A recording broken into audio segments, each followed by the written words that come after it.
Today, the conference was discussed with a panel of speakers around how climate makes people move. It's really how North and South economic countries interact in that matter.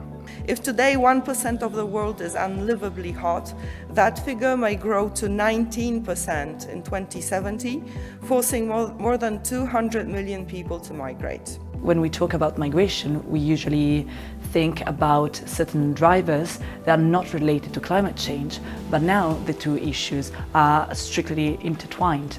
And this is why I believe that these kind of conferences are essential to raise awareness on this link. Just 2 months ago, more than a third of Pakistan was submerged by melting glaciers and record monsoon rains, causing colossal damage to homes, roads, bridges, rail networks, livestock and crops. More than 1,500 people died, over 1 million were rendered homeless.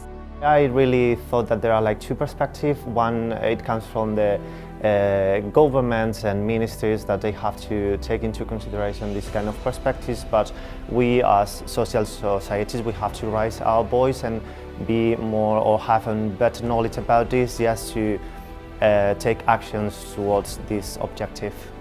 Basically, we can see that in West Africa we will have some changes.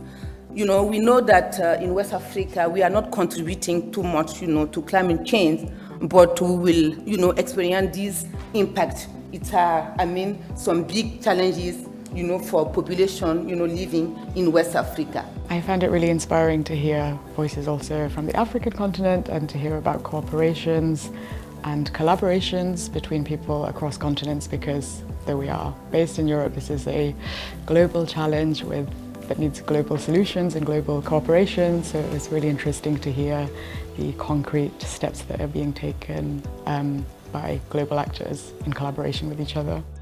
And we want also the policymakers to take note of what are the major challenges the world is facing. This is the idea. We absolutely need to change everything in order to adapt to the climate threat that we are already experiencing, right? This isn't some future threat, it's already happened. In my opinion, education could be at the core of raising awareness and raising us, future leaders and stakeholders of the policymaking, to know why climate is a problem, how it is inducing migrations and how to cope with those later.